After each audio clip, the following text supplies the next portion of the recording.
Hi, in this video we're going to talk about doing some math operations with fractions.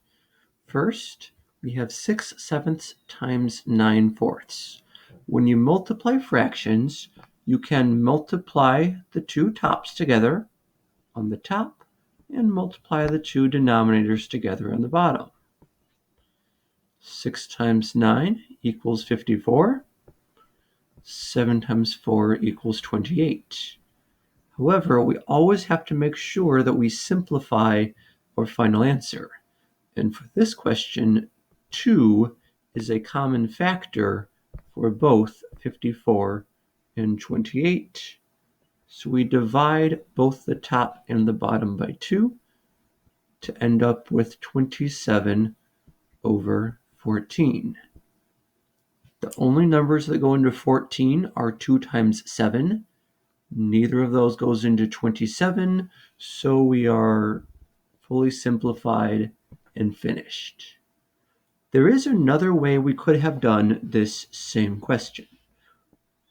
We could have noticed that 2 goes into both the 6 and the 4. If we divide 6 by 2, we get 3. Divide 4 by 2, we get 2. And now we multiply. 3 times 9 on top is 27. 7 times 2 is 14 on the bottom. Same answer.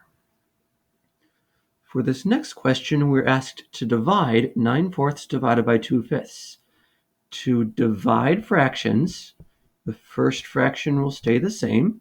I'm going to change division into multiplication, and we're then going to flip the second fraction upside down. Now we follow the rules for multiplication. Multiply the tops together, multiply the bottoms together to get a final answer of 45/8. Now we have 37 over 9 minus 4 over 9. Notice that the bottoms are the same. If we're going to add or subtract, the bottoms must be the same.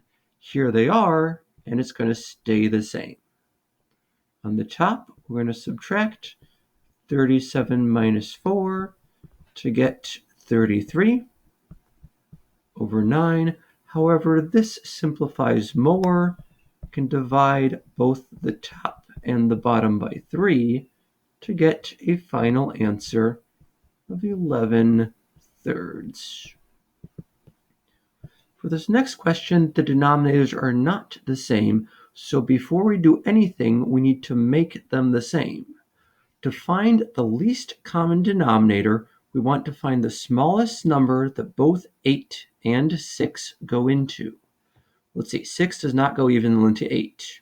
If I take 8 and multiply it by 2, we get 16. 6 does not go evenly into 16. Take 8 times 3, we get 24.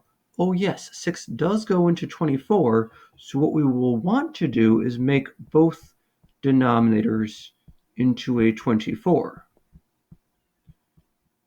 For the first fraction, we need to multiply both the top and the bottom by 3 to get the common denominator. And for the second fraction, 6 times 4 is 24. 1 times 4 is 4. Now we have common denominators, so we can add the fractions. 9 plus 4 added on top. Bottom stays the same to get a final answer of 13/24, which does not reduce. Last question says to rewrite 5 3/4 as an improper fraction.